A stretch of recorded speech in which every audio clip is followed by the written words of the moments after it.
Guys, how are you? Welcome to my channel ऐसा lifestyle. I hope आप सब अच्छे हैं। आई विश कि आप सब अच्छे रहो। सो गाइस, आज इस टॉपिक में मैं बात करने जा रही हूँ वो बच्चों के सर पे जो पपड़ी जम जाता है उनके बारे में है, जिन्हें कैंडल कैप कहते हैं। ये पपड़ी जमता क्यों है, इसे ठीक कैसे करें, क्या इसे डॉक्टर के पास ले जाना होगा, ये अपने आप ठीक हो जाएगा, कितने दिन में ठीक होगा, कितने बच्चों को होता है, बहुत सारे पेरेंट्स के क्वेश्चन होते हैं। तो आज इन्हीं सब क्वेश्चन के बारे में मैं आप लोग को रिप्लाई देने जा रही हूँ, आप लोग को बताने वाली हूँ उन सारे क्वेश्चन के बारे में। तो चलिए स्टार्ट करते हैं। ये जो पपड़ी कैंडल कैप होता है ये सिर्फ सर में नहीं होता, ये बच्चों को आईब्रो में भी हो जाते हैं। इसका कारण क्या है? तो इसका कारण है कि हम बच्चे को जब भी ऑयल लगाते हैं तो ऑयल की गंदगी से, जो चिपचिपाहट से धीरे धीरे जमते गंदगी जम जाता है, एक फंगल इन्फेक्शन की तरह हो जाता है। बट इसमें डरने वाली कोई भी बात नहीं है, क्योंकि अधिकतर बच्चे को ये होता है। कुछ बच्चे को सिर्फ सर पे होता है, कुछ बच्चे को आईब्रो में भी हो जाता है। तो आईब्रो में तो प्लीज़ आप ध्यान दीजिए कि ना हो, बट अगर सर में आईब्रो में दोनों में हो जा रहा है तो क्या करें, तो ये भी बड़ी बात है। तो ये खुद ब खुद हो जाता है, जो ऑयलिंग करने से धीरे धीरे जो गंदगी बैठती है वो उसकी वजह से इनमें इन्फेक्शन फंगल हो जाता है, जिसकी वजह से ये हो जाता है। ये अधिकतर बच्चे को आराम से 0 से लेकर 6 मंथ तक या 1 ईयर के बीच में ये अपने आप ठीक हो जाता है। इसमें कुछ करने की ज़रूरत नहीं है, आपको ज़्यादा लगड़ा लगड़ी करने की बिल्कुल भी ज़रूरत नहीं है। मैंने ये हो जाता है कैसे, इसका कारण तो बता दिया। अब इसे ठीक कैसे करें? तो सबसे पहले इसे तेल में अच्छे से भिगो कर रख दीजिए। हेयर को अच्छे से तेल लगाकर रात भर रख दीजिए। अगर ये देखिए दिन में अगर फूल गया है, जैसे कि कहते हैं ना हम लोग कि वो जो पपड़ी है वो हल्का निकल गया है, देखिए आप छू करके वो बिल्कुल खड़खड़ नहीं है, नरम हो गया है, तो आप एक नरम कंघी लीजिए। उसके बाद उसे आराम आराम से उसे क्लीन करिए। बहुत लोग क्या करते हैं कि एकदम ज़बरदस्ती उसे क्लीन करते, तो बिल्कुल भी ये गलती नहीं करिएगा, क्योंकि बच्चों के सर पे तारू होता है। आपने देखा होगा यहाँ पे दिल की तरह धक धक धक धक करता है यहाँ पर, तो वो बहुत हल्का होता है, तो बच्चों में खतरा कर सकता है। तो डेफिनेटली मेक श्योर एकदम हल्के हाथों से आराम से टाइम लेने के बाद करें, और ये प्रक्रिया बच्चे को सो जाने के बाद करिए। जागे में तो वो हिल डुल करेंगे, जिसकी वजह से हो सकता है उन्हें चोट लग जाए। तो ये वाला जो काम है आप उन्हें सो जाने के बाद करिए। आप कोई नरम बच्चों वाला कंघी लीजिएगा, बिल्कुल हार्श कंघी नहीं लीजिएगा। बिल्कुल जो होता है ना ब्रश एकदम होता है कि एकदम धार की तरह होता है, बिल्कुल भी नहीं लीजिएगा। एकदम नरम सा कंघी लीजिएगा। बच्चों का जूई वाला जो कंघी होता है ना वो भी आप ले सकते हैं, बट हाँ मेक श्योर उसे कैसे क्लीन करना है मैं उसके नेक्स्ट वीडियो आप लोगों को बता दूँगी कि इतने हल्के हाथों से करिएगा। बट हाँ, अगर आप बोलेंगे इसका कमेंट में कि हाँ इसका भी अलग से वीडियो बनाइए, तो मैं वो भी शूट करके आप लोग को दिखा दूँगी।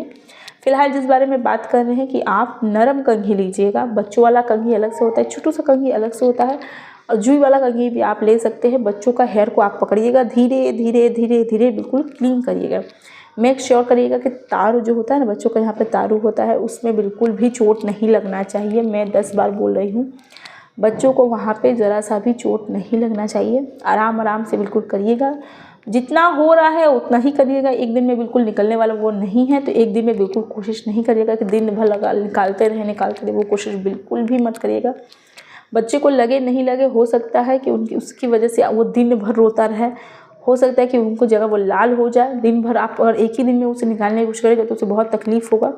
आप ये प्रक्रिया 3 से 4 दिन 5 दिन कर सकते हैं, या 1 महीने तक रुक के आराम से कर सकते हैं। आईब्रो की जगह जो है वो भी आप यही करिएगा।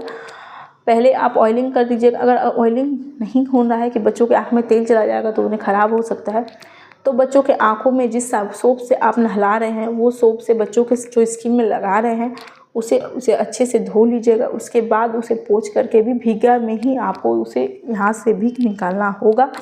कोम की मदद से ही निकालना पड़ेगा, ऐसे तो वो निकलने से रहा, कोम की मदद से ही उसे निकालना पड़ेगा। जितना निकल रहा उतना ही निकालिए, ज़रूरत से ज़्यादा निकालने की आपको ज़रूरत नहीं, एक दिन निकालने की ज़रूरत नहीं, वो धीरे धीरे निकलता है, उसे कैंडल कैप कहते हैं। वो ऐसे भी 6 से साल भर के अंदर निकल ही जाता है, तो उसमें डरने वाली कोई बात नहीं है। बट अगर आप निकालना चाहते हैं कि हाँ अच्छा नहीं लग रहा है देखने में, हो सकता है बच्चे को तकलीफ़ हो, तो हाँ होता है बच्चे को तकलीफ़। एक समझ लीजिए वो इन्फेक्शन है, फंगल की तरह है, तो जिसकी वजह से बच्चों को खुजली होती है, इरिटेशन होता है, बच्चे बार बार हाथ वहीं पे रख के बार बार उससे खिच करेंगे, तो ये सब भी बच्चों में होता है। तो अगर आप निकालना चाहते हैं तो उसे मैंने जैसे कहा ऑयलिंग कर सकते हैं। दूसरा, आप जो भी शैम्पू बच्चे को करते हैं, कोई भी माइल्ड शैम्पू, बच्चे में कोई अंडे शैम्पू प्लीज़ यूज़ नहीं करिए। माइल्ड शैम्पू जो बच्चों के लिए ही बना हो, जैसे जॉनसन बेबी है, हिमालय का है, ये सब यूज़ कर सकते हैं आप। और डॉक्टर के थ्रू अगर कोई उन्हें आपको कोई रिकमेंडेशन वो दे रहे हैं तो आप वो भी यूज़ कर सकते हैं। चाहे वो ऑयल यूज करिए, चाहे आप वो शैम्पू यूज़ करिए। और हाँ, जब मैंने पहले बताया कि ऑयलिंग करिए तो कौन सा ऑयल करिए, तो मैं ज़्यादातर सरसों का तेल ही यूज़ करती हूँ अपने बेटे के लिए, चाहे वो बॉडी के लिए हो, चाहे वो सर के लिए हो, चाहे किसी भी चीज़ के ज़्यादा मैं सरसों का तेल ही यूज़ करती हूँ। 1 नंबर सरसों का तेल, कोई भी मार्केट वाला फेक नहीं, कुछ भी नहीं। तो आप 1 नंबर खुला तेल तो बिल्कुल भी यूज़ नहीं करिए। पैकेट वाला तो यूज़ कर भी सकते हैं, फॉर्च्यून का ये सब, बट खुला तो बिल्कुल भी नहीं, क्योंकि उसमें मिलावट होता है, हो सकता है बच्चों को खराबी भी कर सकता है। तो बिल्कुल भी ये गलती मत करिएगा। मैं यूज़ करती हूँ सब फॉर्च्यून का पैकेट वाला तेल यूज़ करती हूँ, आप चाहे तो वो भी यूज़ कर सकते हैं। आप उसके सर पे अच्छे से मालिश करने के बाद ज़्यादा लगाइए, जैसे आप रेगुलर लगाते हैं उससे थोड़ा सा ज़्यादा लगाइए, जिसकी वजह से उससे आराम नरम हो जाएगा। फिर आप कोम की मदद से उसे निकाल दीजिए, बच्चों को बहुत ज़्यादा रिलीफ होगी। ये प्रक्रिया आप 2 दिन में रह के 2, 3, 4 दिन में ऐसे रुक रुक करिए, बच्चे को बहुत ज़्यादा रिलीफ होगी। दूसरा है, मैंने जो बताया माइल्ड शैम्पू लीजिए बच्चों के, जो आँखों में बच्चों को नहीं लगे, वो शैम्पू आप उसके सर पे लगाइए, उसके आईब्रो पे लगाइए। दोनों जगह पे लगाने के बाद आप शैम्पू सिर्फ सर पे लगाइए। उनके जो साबुन आप लेते हैं, जो सोप लेते हैं, जैसे जॉनसन बेबी हो, हिमालय का है, जो भी सोप डॉक्टर ने भी अगर आपको कुछ रिकमेंडेशन में दिया है, तो वो सोप लगाने के बाद कोई भी नरम कोम से अपने बच्चों को आराम से उसे निकाल लीजिए। भीगे में ही, वो सूखेगा तो निकलने से रहा, बिल्कुल भी नहीं निकलेगा। उसे पहले आप नहलाइए, उसके बाद में उसके पूरा बॉडी को क्लीन करिए। भीगा ही बाल छोड़ दीजिए, बाल को बिल्कुल भी क्लीन मत करिए, बाल को बिल्कुल भी सॉक मत करिए। तुरंत लेके जाइए, उसे धीरे धीरे निकालने की कोशिश करिए। और हाँ, बाल में मेक श्योर करिएगा तारों में तो बिल्कुल भी नहीं लगे, बट उसके जो हेड होता है उसमें भी नहीं लगे। वो सिर्फ आप हेयर में ही, मैंने जैसे कहा, उसके हेयर को हल्का सा उठाइए, नीचे से कंघी को ऐसे करते जाइए, वो अपने आप ही क्लीन होते जाएगा।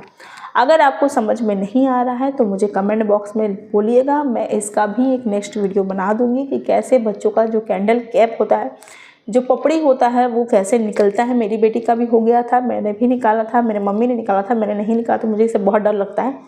मेरे मम्मी ने निकाला था, तो मैं इस सब का वीडियो उस टाइम शूट नहीं कर रही थी। मैं शूट करने के विचार में बिल्कुल नहीं थी, तो मैं शूट नहीं की। बट अब मुझे ऐसा लगता है कि मुझे शूट कर लेना चाहिए, क्योंकि बहुत पेरेंट्स का हो सकता है ये हेल्प हो। तो मैंने वो सब तो शूट नहीं किया, बट हाँ, डेफिनेटली मैं धीरे धीरे जो भी हो रहा है, मैं वो सब आपको शूट करके दिखा रही हूँ। तो प्लीज़ मेक श्योर बच्चों को ये सब पपड़ी जो होता है, वो इन्फेक्शन की वजह से बच्चों को खुजली होती है, बच्चे को इरिटेशन होता है, बार बार उनका हाथ वैसे ही जाएगा। तो प्लीज़, और उनके अगर नाखून में घुस गया तो जितने भी बड़े बच्चे जो 7-8 महीने के हैं, तो वो मुंह में भी ले जाएंगे, तो बहुत गंदगी, बहुत ख़राब काम करता है। तो आप मेक श्योर 1 महीने का वक्त लीजिए, धीरे धीरे लगा निकालिए। और हाँ, कोई भी भारी शैम्पू यूज़ करने की बिल्कुल भी कोशिश मत करिएगा। हो सकता है आप उसे सोचे कि वो डैंड्रफ है, जिसकी वजह से कुछ पेरेंट्स क्या होता है, डैंड्रफ शैम्पू बेबी का बोल कर डैंड्रफ शैम्पू उसे लगा देते हैं। तो बिल्कुल भी डैंड्रफ शैम्पू नहीं यूज़ करिए। मार्केट वाला कोई भी शैम्पू, कोई भी सोप यूज़ मत करिए। डॉक्टर से, अगर आपको लग रहा है कि हमें डॉक्टर से रिकमेंडेशन में लेना चाहिए, डॉक्टर से कंसल्ट करना चाहिए, तो आप पहले डॉक्टर से कंसल्ट करिए। वो अगर आपको बोल रहे हैं कि मार्केट वाला शैम्पू या कुछ भी आपको डैंड्रफ शैम्पू से कुछ भी दे रहे हैं, तो उनके थ्रू अगर दे रहे हैं तो आप यूज़ करिए, वरना नहीं करिए। जो मैंने कहा, आप ऑयलिंग से भी अपने बच्चे को आज ऑयलिंग करिए, कल सुबह में यूज़ निकाल दीजिए। आज शैम्पू करिए, शैम्पू का तो मैंने तुरंत बोला, जैसे शैम्पू करिए तुरंत उठाइए, तुरंत निकालिए। बट हाँ, ऑयलिंग के लिए अभी ऑयलिंग करिए। आप शाम, अगर रात को ऑयलिंग कर रहे हैं, जैसे कि रात को 10 बजे सोते टाइम ऑयलिंग कर रहे हैं, तो सुबह में निकालिए। अगर दोपहर में कर रहे हैं, जैसे कि अराउंड 12 से 1-2 बजे के बीच में कर रहे हैं, तो शाम 4-5 बजे तक आराम से उसे निकाल दीजिए। जब भी बच्चा सोता है तभी निकालिए। हो सकता है उसके हिल डुल की वजह से उसको कंघी उसके हेड में लग सकती है, तो वो गलती प्लीज़ मत करिए, उसको सो जाने दीजिए, उसके बाद में वो निकालिए। और वहाँ वो बिल्कुल नॉर्मल, उसमें डरने वाली बात बिल्कुल भी नहीं है, बिल्कुल नॉर्मल है वो। मेरी बेटी को हुआ है, सब बच्चों को होता है, जितने भी बच्चे तेल मालिश कराते हैं ना, उस सभी बच्चों को होता है। तो वो बिल्कुल भी डरने वाली बात नहीं है, वो आराम से 6 महीने से साल भर के बीच में अपने आप ठीक हो जाता है। तो वो डरने वाला बात नहीं है, तो प्लीज़ डरिए मत, वो अपने आप ही ठीक हो जाएगा। अगर ये सब आपको जल्दी ठीक करना है, तो ये सब मैंने जो बताया आप वो सब करिए। और अगर मेरी वीडियो आप लोगों को हेल्पफुल लगी हो तो एक लाइक, शेयर, सब्सक्राइब ज़रूर करिएगा। Thank you, bye bye.